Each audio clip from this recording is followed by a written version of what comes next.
요한계시록 2장에 버가모 성회에 보내신 편지를 계속해서 보도록 하겠습니다. 그 부분을 먼저 읽어보겠습니다. 요한계시록 2장 12절부터 끝까지 읽을게요. 버가모 교회의 사자에게 편지하라. 좌우에 날성검을 가지신 이가 이르시되 네가 어디에 사는 것을 내가 아노니 거기는 사탄의 권자가 있는 데라. 네가 내 이름을 굳게 잡아서 내 충성된 증인 안디바가 너희 가운데 곧 사탄이 사는 곳에서 죽임을 당할 때에도 나를 믿는 믿음을 저버리지 아니하였도다. 그러나 네게 두어 가지 책망할 것이 있나니 거기 네게 발람의 교훈을 지키는 자들이 있도다. 발람이 발락을 가르쳐 이스라엘 자손 앞에 걸림돌을 놓아 우상의 제물을 먹게 하였고 또 행음하게 하였느니라.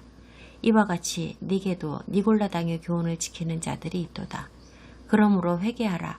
그리하지 아니하면 내가 네게 속히 가서 내 입의 검으로 그들과 싸우리라. 귀 있는 자는 성령이 교회들에게 하시는 말씀을 들을지어다. 이기는 그에게는 내가 감추었던 만나를 주고 또 흰 돌을 줄 터인데 그 돌 위에 새 이름을 기록한 것이 있나니 받는 자밖에는 그 이름을 알 사람이 없느니라. 두아디라 교회의 사자에게 편지하라.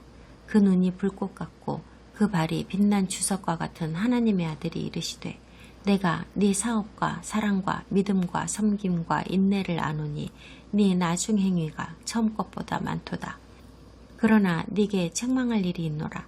자칭 선지자라 하는 여자 이세벨을 네가 용납함이니 그가 내 종들을 가르쳐 꿰어 행음하게 하고 우상의 제물을 먹게 하는도다. 또 내가 그에게 회개할 기회를 주었으되 자기의 음행을 회개하고자 하지 아니하는도다.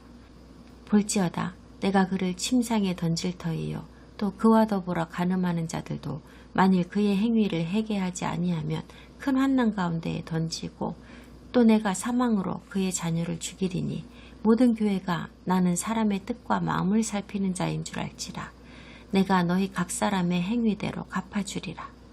두아디라에 남아있어 이 교훈을 받지 아니하고 소위 사탄의 깊은 것을 알지 못하는 너희에게 말하노니 다른 짐으로 너희에게 지울 것은 없노라. 다만 너희에게 있는 것을 내가 올 때까지 굳게 잡으라. 이기는 자와 끝까지 내 일을 지키는 그에게 만국을 다스리는 권세를 주리니 그가 철장을 가지고 그들을 다스려 질그를 깨뜨리는 것과 같이 하리라. 나도 내 아버지께 받은 것이 그러하니라. 내가 또 그에게 새벽별을 주리라. 귀 있는 자는 성령이 교회들에게 하시는 말씀을 들을지어다. 버가모 성회에 대하여 우리가 지난 시간에 배운 것을 요약하기 위해서 먼저 하나님의 입에서 나온다고 하는 양날의 검 이야기를 해보려고 합니다. 계시록에 이 시점까지 등장하고 계시는 이 신적 존재 있잖아요. 메노라 사이에 계신다고 하는 이분을 저는 그리스도가 아니라 하나님이시라고 생각합니다. 왜 이 말씀을 드리냐면요. 진짜로 그리스도가 아니기 때문이 아니라 하나님께서도 요한도 지금까지는 이 신적 존재의 성품과 특성만을 묘사하고 있지 직접적으로 이름을 알려주시지는 않고 있기 때문입니다.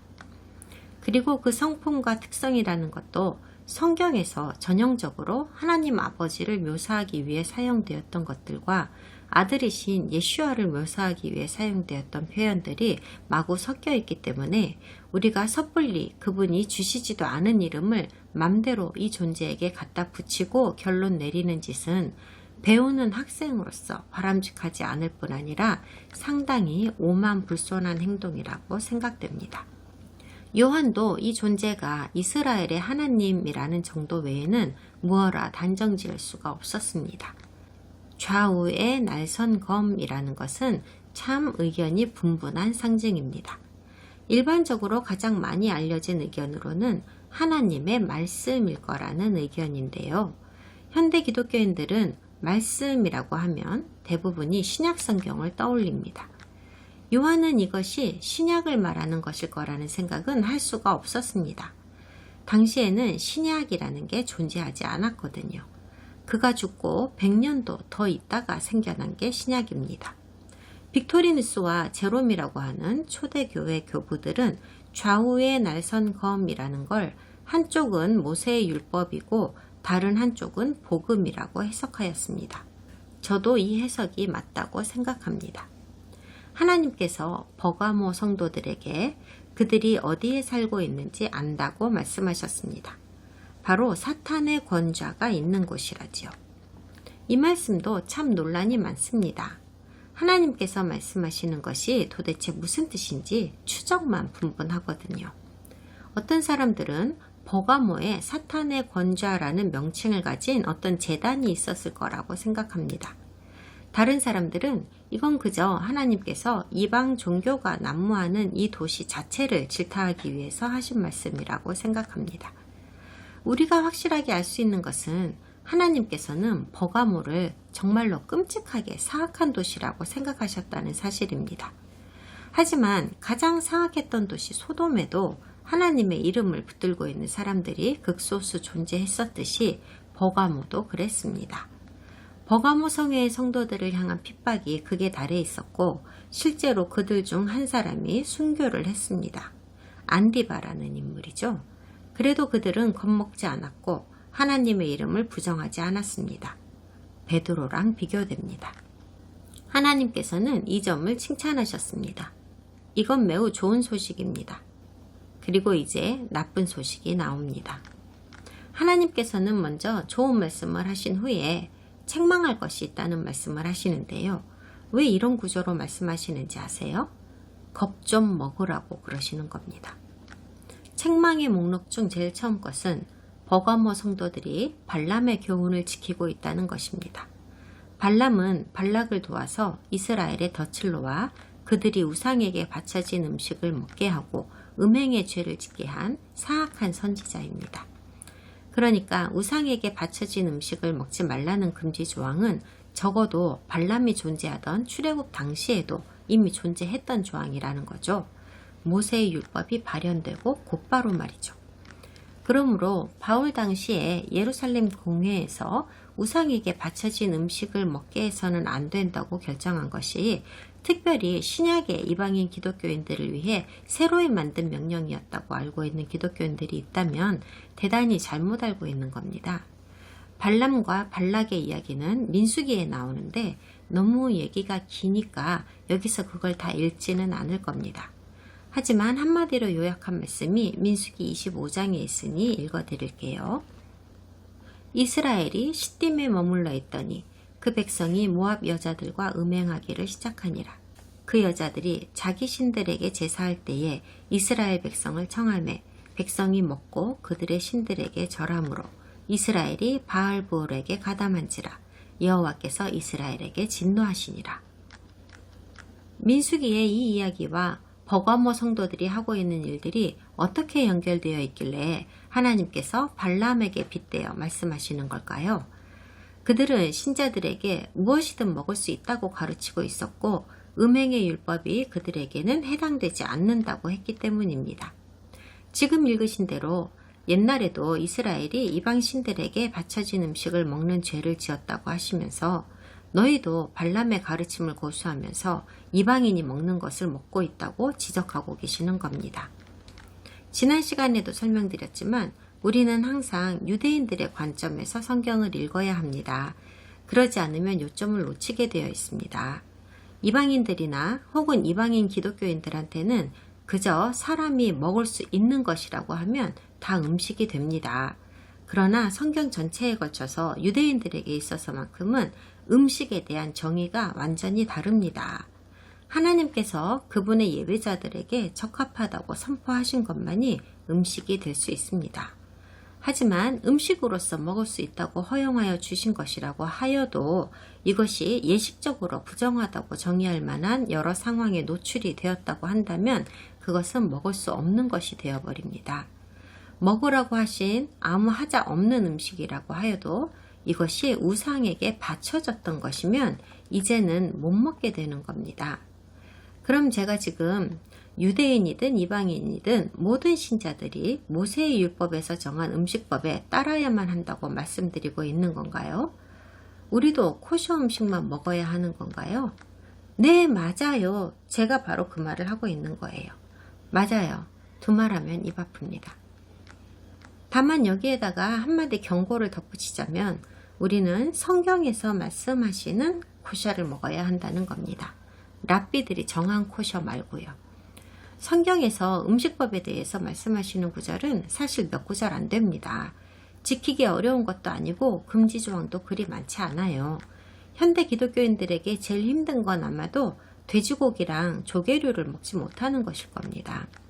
모세의 율법에는 우리에게 금지하는 음식이 아주 조금밖에 없습니다.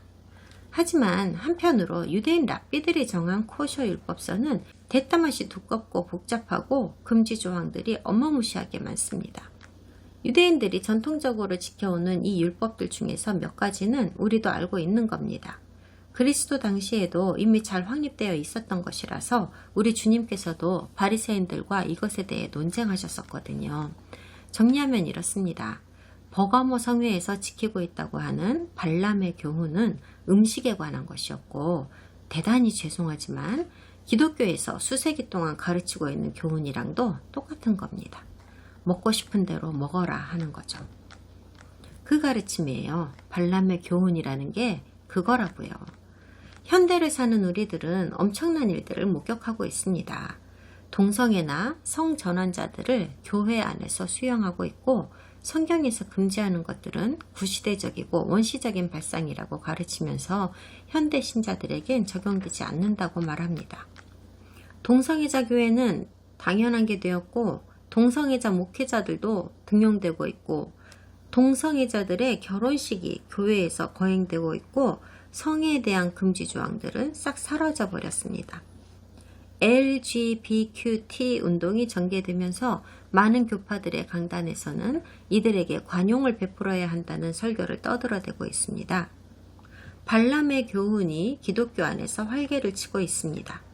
지금 우리가 사는 이 시대도 요한 시대의 버가모와 아주 똑같습니다. 15절에서 또 하나님께서는 버가모 성도들에게 그들의 성회 내에서 니골라당의 가르침을 붙들고 있는 자들이 있다고도 책망하십니다. 니골라당의 영향력은 에베소에 보낸 서신에서도 언급되고 있는 것으로 보아 아시아 전역에 이 교리가 퍼져 있었던 것으로 보입니다. 니골라당이 무엇인가에 관한 자세한 내용을 여기서 전부 반복하지는 않겠습니다만, 이 사람들이 누구였는지에 대한 해석 방법이 적어도 하나 이상은 존재한다는 것을 말씀드립니다. 다른 관점들보다도 가장 합리적인 것으로 보이는 비교적 최근에 생긴 관점으로는 니골라당이라는 용어는 히브리어 노칼에서 유래했다는 설명이 있습니다. 뜻은 우리는 먹으리이다 입니다. 히브리어 노칼을 그리스어로 가져오면서 외래어처럼 발음을 비슷하게 썼는데, 그것이 노칼, 니콜, 니콜라톤이 되었고, 이것이 다시 수백 년 후에 영어로 옮겨지면서 니골라당이 되었다라는 해석입니다. 만약 그렇다면 음식에 대해 아무런 제한이 없다고 믿고 있던 또 다른 그룹의 신자들이 아주 많이 있었다는 말이 됩니다. 발람의 교훈을 가르치는 자들과 니골라당의 다른 점이 있다면, 니골라당은 음행의 율법까지 저버리지는 않았다는 점입니다. 제가 이렇게 생각하는 이유는 14절에서 우상에게 바쳐진 음식을 먹게 한 발람을 언급하시고, 뒤에 15절에서 또 곧바로 음식 제한을 거부하는 니골라당을 언급하신 게 우연이 아니라고 보기 때문입니다. 하나님께서는 두 종류의 인간들을 모두 정죄하셨습니다. 그들이 하고 있는 짓이 죄라고 하셨어요. 그리고 계속 그런 짓을 했다가는 하나님께서 그들과 맞서 싸우실 거라고도 하십니다. 이 사람들이 지금 누구를 적으로 돌리고 있는지 생각해 보세요.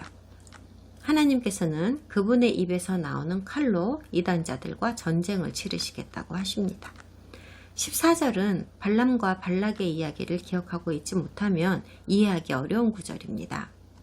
발람이 발락으로부터 하나님의 백성을 저주해달라는 부탁을 받고 발락을 도우러 가는 길에 무시무시한 천사를 맞닥뜨리는데요. 이 천사가 하나님의 백성을 저주하지 말라고 말할 때에 그의 손에 칼이 들려 있었습니다. 그리고 나서 수년 후에 발람은 그의 사악함의 대가로 칼에 죽임을 당했습니다. 그리고 저는 빅토리누스와 제롬이 말한 것처럼 양날의 검이란 율법과 복음을 상징하는 것이라는 점에 동의하고 있습니다. 버가모에서 발람의 교훈을 가르치는 작자들과 우리는 먹으리이다를 주장하는 사악한 니골라당을 심판하시기 위해서 하나님께서 칼을 사용하신다는 것을 보면 아주 적절한 해석이라고 생각되기 때문입니다. 하나님의 명령을 선택적으로 지켜도 된다고 생각하며 아무거나 먹어도 벌을 받지 않을 거라고 믿는 기독교인들에게 이 강의를 통해서 말씀드립니다. 지금 하나님께서는 이방인에게 이 말씀을 하고 계시는 게 아닙니다. 버가모 성회에 믿는 신자들에게 말씀하고 계십니다. 제가 아는 분들 중 아주 많은 분들이 점차 성경적 코셔로 식단을 개선하고 있습니다. 그들은 더 이상 그렇게 하지 않을 이유를 찾지 못하기 때문입니다. 그들도 기쁜 마음으로 하루아침에 바뀌지는 않았습니다. 하지만 코셔 식단을 시작하고 곧바로 깨닫는 것이 있습니다. 하나님께서는 정작 먹을 것과 먹지 말아야 할 것에 초점을 맞춘 게 아니었다는 사실입니다. 중요한 것은 자기가 먹어왔고 좋아했던 것들을 놓지 못하고 하나님께서 금지하시는 것들을 고집스럽게 붙들고 있는 것이 문제라는 걸 인식하는 겁니다. 어디까지나 우리의 신뢰와 순종에 관한 문제였던 겁니다. 언제나 그랬습니다. 초점은 그거였습니다. 다른 편지들과 마찬가지로 이 편지 역시 같은 구조로 끝이 납니다. 하나님께서 하시는 말씀을 잘 듣고 행하라는 경고가 붙어 있습니다. 조건부이죠. 말을 잘 듣고 죄에서 돌아서는 사람들에게는 두 가지 상이 기다리고 있습니다. 첫 번째 상은 감추어진 만나를 먹는 겁니다. 만나가 뭔지는 다 아시죠? 원래 이 단어의 뜻은 이게 뭐냐? 입니다. 이스라엘 민족이 출애굽하고 내내 광야를 여행하는 동안에 하늘에서 내려주시던 그 양식입니다. 만나는 종종 성경과 유대인 현인들, 랍비들에 의해서 생명의 빵으로 특징 지어집니다. 그리고 그리스도께서도 우리 영의 생명의 빵이라고 특징 지어지지요. 그러므로 눈에 보이는 만나는 40년 동안 이스라엘 백성들을 기적적으로 먹여 살린 것이고 감추어진 만나는 바로 예수와 메시아를 말합니다. 죄를 이기는 사람에게 주어지는 두 번째 상급은 흰 돌인데 그 위에는 새로운 이름이 쓰여 있습니다. 요한의 시대에는 흰 돌이라는 것은 어떤 축제나 행사장에 들어갈 때 전형적인 입장권처럼 사용되던 물건이었습니다. 요한 시대에는 거기에 이름을 적었더랬습니다. 그리고 공개 재판에서도 사용되었는데 흰 돌은 무죄를 뜻하는 것이고 검은 돌은 유죄를 뜻하는 것으로 배심원들이 사용하던 것이었습니다. 그러므로 자기 죄를 회개하고 행동을 고쳐 승리한 신자가 받는 이름이 쓰인 흰돌이라는 것은 하나님을 신뢰하고 순종한 것을 인정받은 이 신자가 이제는 과거의 자기 정체성을 버리고 순수하고 깨끗한 새로운 정체성을 받게 된다는 뜻입니다. 얼마나 희망적인 말씀입니까? 우리 앞에 무엇이 기다리고 있습니까? 그러나 여기에 함정이 있습니다. 이 희망과 밝은 미래는 오로지 자기 죄에서 돌아서서 행실을 고치는 사람에게만 주어지는 것입니다.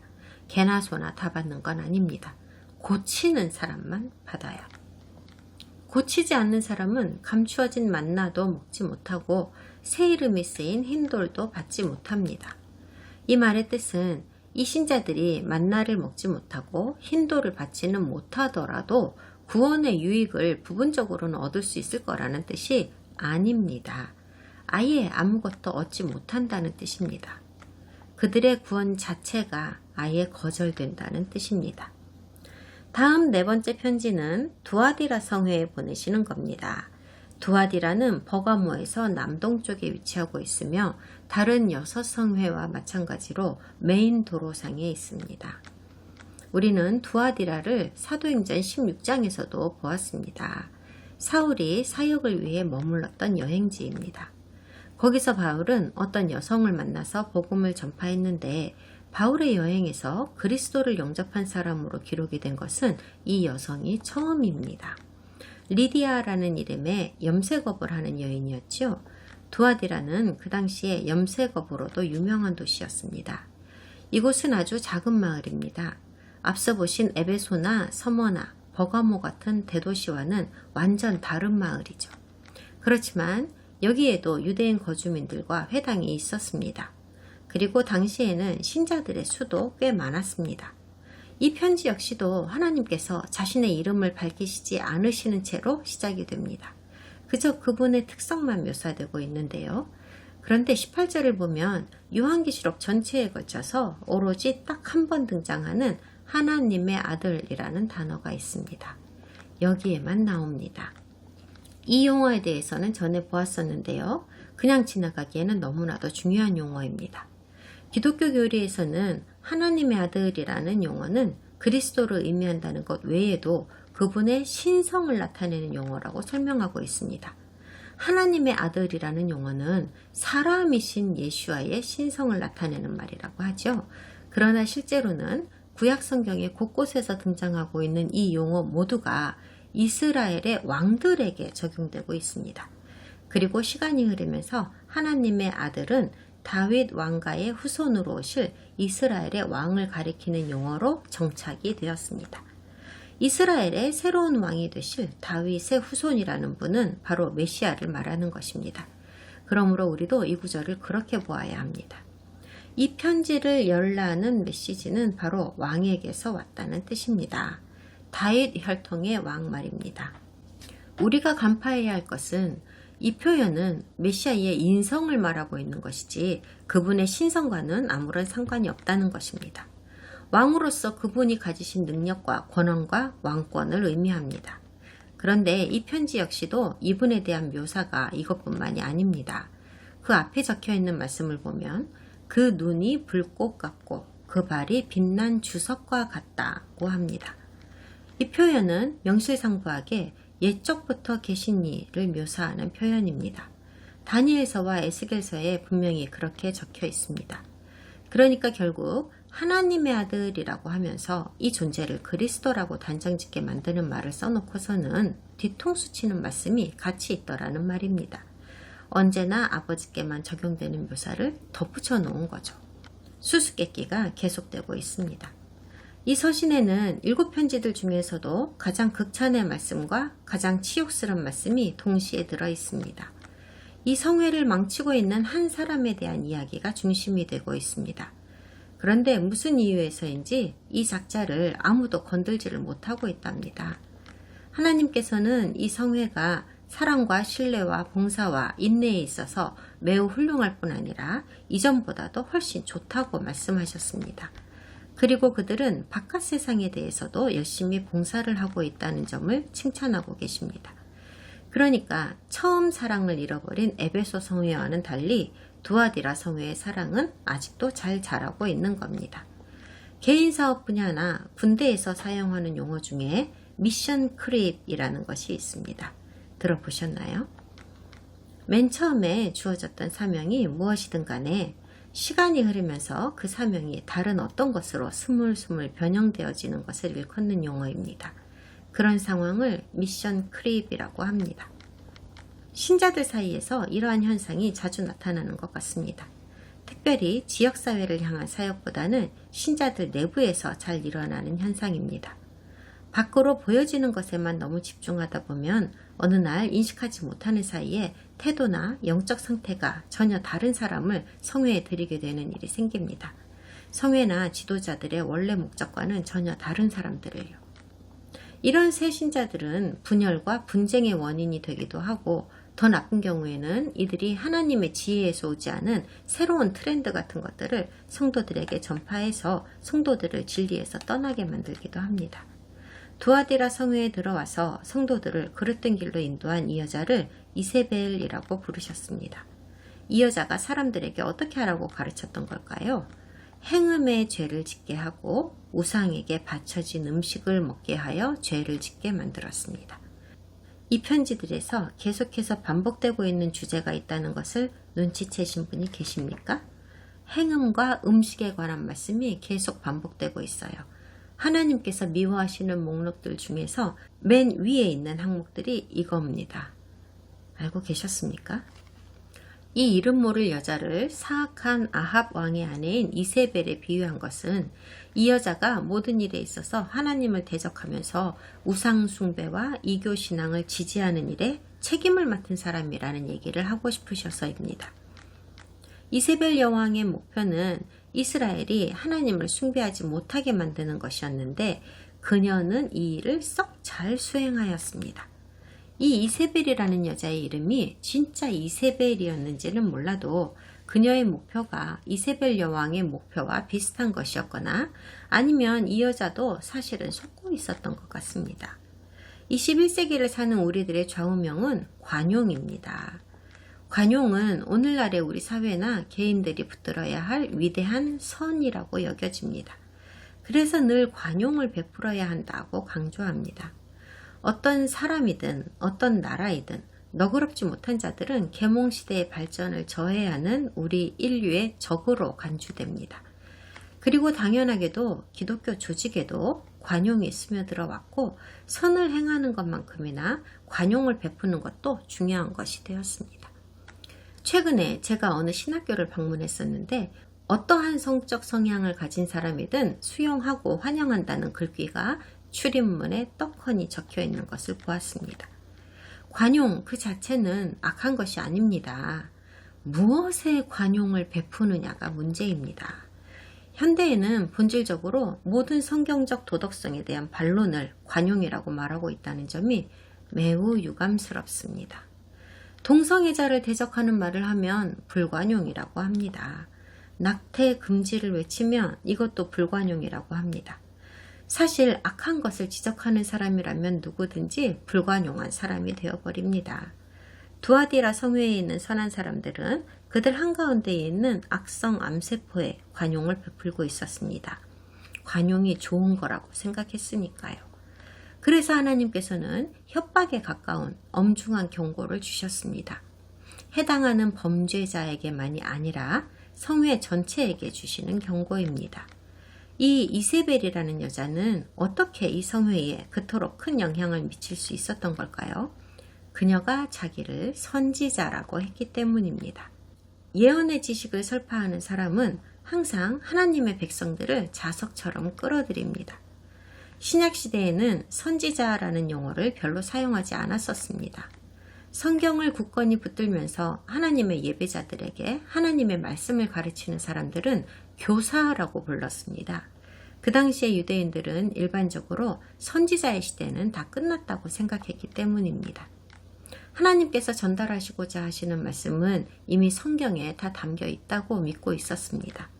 그렇지만 솔직히 다니엘과 에스겔 같은 종류의 진짜 선지자가 분명히 있다고 생각하는 사람들도 있었습니다. 하나님께서 정기적으로 선지자들을 통하여 미래와 숨겨진 신비를 보게 하시고 이들에게 신비한 지식을 하사하여 주신다고 믿는 사람들은 언제나 있었습니다. 이 얘기를 한 지가 너무 오래되었기 때문에 조금 돌아가더라도 이 얘기를 다시 좀 해야겠습니다. 스스로를 선지자라고 하는 사람들을 테스트하는 방법은 아주 쉽습니다. 절대 틀리지 않는 방법이 있습니다. 하나님께서 그들에게 말씀하셨다고 하는 이런저런 일들이 성취되지 않는다면 그들은 거짓 선지자입니다. 그들에게는 두 번째 기회를 주어서는 안 됩니다. 이 테스트 방법은 항상 정확했고 지금도 이 기준으로 시험해야 합니다. 그들이 단 한 번이라도 틀린 말을 했다면 그들이 예언이랍시고 짓거리는 말에 심각하게 반응할 필요가 전혀 없습니다. 아무도 증명할 수 없는 신기루 같은 말을 나불거리며 우리를 현혹하는 게 그들의 일이니까요. 얼마나 많은 사람들이 저한테 이메일이나 편지를 보내는지 모릅니다. 가끔 개인적으로 찾아오기도 해서는 이런 얘기를 합니다. 하나님께서 저에게 가서 말해주라고 그들에게 이런저런 말씀을 하셨답니다. 선지자들은 주로 이런 말로 시작을 합니다. 당신에게 전하라고 하나님께로부터 온 말씀이 있습니다. 수년 전에도 제가 여러분에게 말씀드린 적이 있는데요. 저한테 그런 소리를 하시려거든 한 번 더 생각하세요. 저는 그런 걸 믿지 않으니까요. 만약에 진짜로 하나님께서 저한테 무언가를 알려주실 게 있으시다면 저한테 직접 알려주실 겁니다. 그분께서는 자칭 선지자라고 하는 사람들을 중개자로 사용하시지는 않으실 거라고요. 이런 짓은 지혜로운 하나님의 성회에서는 있어서는 안 될 일입니다. 받아들여서는 안 됩니다. 이제 곧 일어날 일들이라면서 선지자라고 하는 수많은 사람들이 저한테 말한 것들에 대하여 저는 한결같이 불관용적인 태도를 취했습니다. 그리고 일어나리라고 했던 그 일들이 진짜로 일어났는지는 들은 바가 없습니다. 하지만 그렇다고 해서 이 사람들이 이런 짓을 그만두지는 않은 것 같습니다. 그들은 자기들이 정말로 신실하고 좋은 일을 하고 있다고 생각하기 때문입니다. 그들은 계속해서 예언을 하지만 계속해서 틀리고 있습니다. 그들이 거느리고 있는 많은 추종자들은 밖으로 나가서 그들이 예언한 말들을 전합니다. 너무나 흥미진진하고 흥분되는 얘기들이거든요. 성경은 자기 스스로를 진짜 선지자가 아니면서 진짜 선지자라고 주장하는 것을 심각한 죄라고 말씀하십니다. 본래 이런 거짓 선지자들은 돌로 때려 죽여야 합니다. 진짜 선지자는 그 수가 매우 드물고 하나님으로부터 기름 부음을 받습니다. 그러면 그들이 종교 지도자들과 백성들에게서도 선지자로 인정을 받습니다. 그리고 그들 말이 옳았다고 항상 증명됩니다. 게다가 대부분의 선지자들은 선지자가 되기를 거의 원하지 않았습니다. 처음에 아주 단시간에 그 임명에 대해 강력하게 맞서 싸우지 않은 선지자는 나중에 가서는 아무런 반항도 하지 못하게 됩니다. 선지자는 매우 힘든 직업입니다. 대부분의 선지자들은 사람들에게서 미움을 받고 가족과 친구들을 잃고 마을에서 쫓겨나고 가난하게 외로이 혼자 지내야 했습니다. 다만 이 예언이라는 것이 그리 좋은 것들이 거의 없었다는 게 문제입니다. 그들의 예언이 성취되지 않아서가 아닙니다. 실제로 성취되었기 때문입니다. 이세벨이라 불리우는 이 거짓 선지자는 성회 지도자들을 포함한 성회 안에 수많은 사람을 골로 가게 만들었습니다. 그녀의 가르침은 대부분이 하나님의 말씀을 부인하는 것이었고 사람들을 속여서 자기가 하나님께로부터 새로운 율법과 명령들을 받았다고 한 것이었는데 그 새로운 것들은 여러 방면에서 이전의 율법이나 명령들과는 전혀 상반되는 것들이었습니다. 그녀의 죄들 중에서 특별히 하나님께서 심각하게 생각하신 것은 우상에게 바쳐진 음식을 먹게 하는 것과 행음의 죄를 저지르도록 만든 것이었습니다. 한 가지 더 이해하셔야 할 게 있는데요. 일부 바울의 가르침을 보면 대다수의 신자들은 이 우상이라는 것들을 그냥 나무 쪼가리나 돌덩이라고만 생각하진 않았던 것 같습니다. 하지만 이것들은 아무런 힘도 없고 신의 능력도 없는 것들입니다. 고린도전서 8장 4절을 읽어볼게요. 그러므로 우상의 제물을 먹는 일에 대하여는 우리가 우상은 세상에 아무것도 아니며 또한 하나님은 한 분밖에 없는 줄 아노라. 바울의 가르침은 우상의 제단에 놓인 음식이 조금도 변하지 않는다는 것입니다. 당신에게 힘을 주거나 당신을 아프게 하는 초자연적인 일은 일어나지 않습니다. 그러나 일반적으로 우상에게 바쳐지지 않은 음식들, 즉 허용된 음식들도 그러기는 마찬가지입니다. 코셔 음식이 어떤 마법적인 능력이 있는 게 아니며 코셔 음식이 아니라도 그건 마찬가지입니다. 다른 건 아무것도 없어요. 사람들은 코셔 식단을 먹는 것에 대해 대대손손이 온갖 이유들을 붙여왔습니다. 오래 살 수 있다거나 코셔가 아닌 고기는 사람을 서서히 중독시킬 수 있다거나 코셔 음식은 하나님의 건강 플랜이라거나 하면서요. 어떤 설명도 정답이라고 증명되는 게 없습니다. 아무것도요. 그럼 우리는 뭐하러 코셔 식단을 지켜야 하는 겁니까? 오직 한 가지 이유 때문입니다. 바로 신뢰와 순종입니다. 그 이유뿐입니다. 우리는 믿는 신자이기 때문에 성경에서 주시는 식단을 먹는 겁니다. 하나님을 신뢰하니까 그저 그분께 순종하는 겁니다.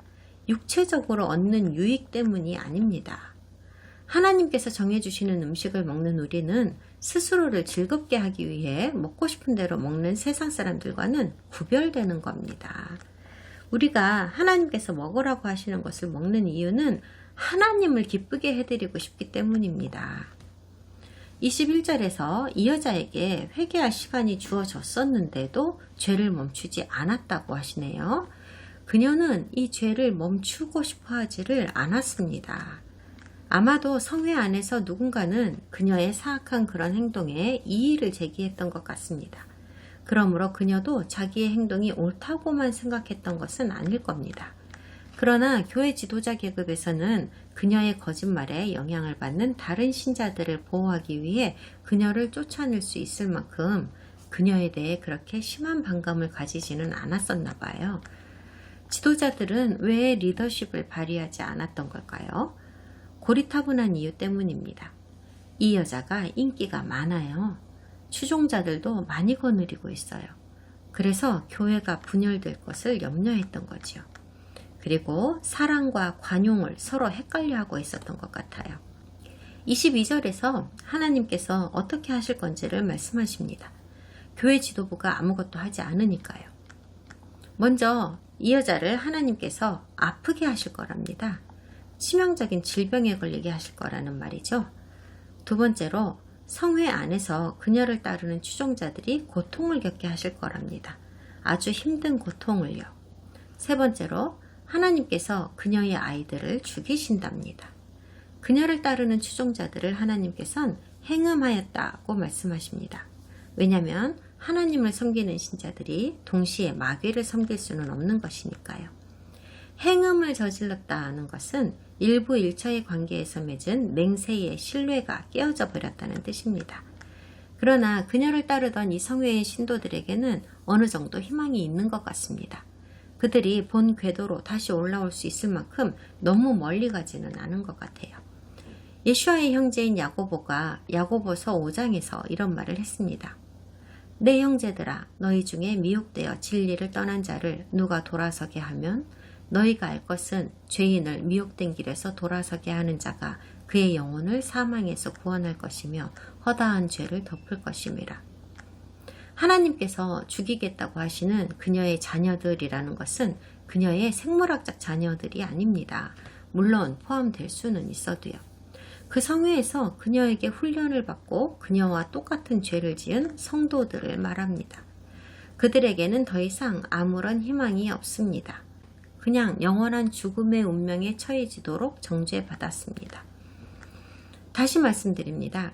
하나님께서는 지금 믿는 신자들에게 말씀하고 계십니다. 이교도들이 아니라요. 너무나 무서운 말씀입니다. 하지만 하나님도 이 여자와 그녀의 추종자들에게는 이토록 잔인하실 수밖에 없었다는 것을 알아야 합니다. 마지막 23절에서 하나님께서 하시는 말씀을 들어보세요. 또 내가 사망으로 그의 자녀를 죽이리니 모든 교회가 나는 사람의 뜻과 마음을 살피는 자인 줄 알지라. 내가 너희 각 사람의 행위대로 갚아주리라. 이것이 우리가 모든 구약 성경을 통해서 보는 하나님의 성품입니다. 하나님께서는 사악한 자들을 모두 죽이십니다. 왜요? 아직 타락하지 않은 나머지 하나님의 백성들을 보호하기 위해서 그러시는 겁니다. 그리고 죽임 당했다는 말을 전해 듣는 많은 사람들로 하여금 똑같은 짓을 하지 못하게 두려움을 심어주고자 하는 의도입니다. 마음속으로 이미 계획하고 있었던 사람들에게도요. 다시 좋은 말씀으로 가봅시다. 하나님께서는 두아디라 성회의 모든 신자들이 다 이세벨 여자의 가르침을 따른 것은 아니라고 하시면서 사탄의 깊은 가르침을 아직 깨닫지 않은 남은 자들을 위해 말씀하십니다. 이들에게는 다른 짐을 지우지 아니하신다면서 이미 가지고 있는 믿음을 그분이 오실 때까지 굳게 붙들고 있으면 괜찮을 거라고 하십니다. 사탄의 깊은 곳이라고 쓰인 것이 무엇이냐에 대해서는 학자들이나 주석가들이 합의를 보지 못하고 있습니다. 제 생각에는요, 그 당시에 어마어마한 영향력을 행사하고 있던 그노시스 철학이었을 것 같습니다. 다른 자료들에서도 찾을 수가 있는데 그노시스파가 믿는 성도들에게 끊임없이 해를 끼치고 있었고, 그러므로 이 깊은 곳이라는 것은 그노시스 철학이 바탕이 된 어떤 것이라고 생각합니다. 그노시스 사상은 항상 인간의 지적 장점을 우월하게 내세웁니다. 지적인 사람이 일반적인 사람들보다도 훨씬 영적 이해력이 뛰어나다고 말합니다. 그렇다면 이것이 굳건하게 믿음을 붙잡고 이세벨 여자의 거짓 가르침에 항복하지 않는 신도들에게는 다른 짐을 지우지 않겠다고 말씀하신 것과는 무슨 연관이 있습니까? 아마도 이 신도들이 상당한 고통을 겪고 있었나 봅니다. 그들의 믿음을 붙잡고 있는 것에 대해서 엄청난 압력이 있었던 것 같아요. 그러므로 하나님께서 두아디라 신자들에게 가지고 계시던 불안이 무엇이든 간에 이 이세벨 여자를 몰아내기 위해서 성도들이 마음고생한 것으로 그들의 벌은 충분하다고 생각하시는 겁니다. 교회 안에서도 이렇게 굳건한 믿음을 지키면서 악에 대항하여 버티는 여러분들은 반드시 그 보상을 받으실 겁니다. 절대 쉬운 일이 아니니까요. 이 성회는 이제 곧 붕괴될 판이었습니다. 하지만 이런 문제는 저절로 빨리 해결되지는 않습니다. 그러나 이러한 격변은 여전히 충실한 사람들의 영적 생존을 위해 꼭 필요한 것이기도 합니다. 이 편지의 마무리는 다른 편지들과는 좀 다릅니다. 하나님께서 하실 말씀이 더 있으십니다. 하나님께서 두아디라 성회 중에 이기는 자와 끝까지 내 일을 지키는 그에게는 다음 세대에 만국을 다스리는 권세를 주신다고 하십니다. 이 17절은 사실 시편 2편에서 가져온 구절입니다. 그게 뭔지 좀 봅시다. 시편 2장을 펴주세요. 이런 작업은 요한계시록을 공부하는 데 있어서 매우 중요한 작업입니다. 이런 구절들이 어디에서 온 것인지를 알아야 하거든요. 어찌하여 이방 나라들이 분노하며 민족들이 헛된 일을 꾸미는가? 세상의 군왕들이 나서며 관원들이 서로 꾀하여 여호와와 그의 기름 부음 받은 자를 배적하며 우리가 그들의 맹 것을 끊고 그의 결박을 벗어버리자 하는도다. 하늘에 계신 이가 웃으시며 주께서 그들을 비웃으시리로다. 그때에 분을 바라며 진노하사 그들을 놀라게 하여 이르시기를 내가 나의 왕을 내 거룩한 산 시온에 세웠다 하시리로다. 내가 여호와의 명령을 전하노라. 여호와께서 내게 이르시되 너는 내 아들이라. 오늘 내가 너를 낳았도다. 내게 구하라. 내가 이방 나라를 내 유업으로 주리니 내 소유가 땅끝까지 이르리로다. 내가 철장으로 그들을 깨뜨리며 질그릇같이 부수리라 하시도다. 그런즉 군왕들아 너희는 지혜를 얻으며 세상의 재판관들아 너희는 교훈을 받을지어다. 여호와를 경외함으로 섬기고 떨며 즐거워할지어다. 그의 아들에게 입맞추라. 그렇지 아니하면 진노하심으로 너희가 길에서 망하리니 그의 진노가 급하심이라. 여호와께 피하는 모든 사람은 다 복이 있도다. 이 부분은 유대인들과 기독교인들 사이에서 메시아에 대한 시편이라고 알려져 있습니다. 기독교인들의 믿음으로도 이것은 그리스도께서 다스리시게 되는 천년왕국에 대한 말씀이라고 생각하고 있죠. 네, 저도 그것에 동의하고 있습니다. 시편의 이 말씀이야말로 계시록 2장의 문맥과 완전히 딱 맞아떨어집니다. 왜냐하면 하나님의 선택하신 지도자들을 대적하는 대적의 지도자들에 대한 얘기이거든요. 맹 것을 끊고 그의 결박을 벗어버리자고 하는 사람들은 하나님의 율법과 명령대로 살고 있는 사람들을 대적해서 이런 말을 하고 있는 겁니다. 계시록에 이세벨이라는 여자가 시도하던 짓이랑 시편의 지도자들이 완전 똑같지 않습니까? 결박을 풀어버리려고 했어요. 그리고 계시록 2장은 신적 존재의 이런 말씀으로 끝이 나는데요. 그분께서 아버지로부터 권한도 받으셨고 새벽별도 받으셨답니다. 문자로만 해석하면 하늘에 떠있는 새벽별은 비너스 행성을 말하는 것이니까 금성을 주신다는 말이 되죠. 하지만 여기에서는 그 의미가 확실하지 않습니다. 계시록 22장에 가서도 예수야께서는 자신을 새벽별이라고 말씀하십니다. 하지만 메시아께서 이 땅 위에 하나님의 왕국을 다스리시는 분이시라는 뜻으로 하신 말씀입니다.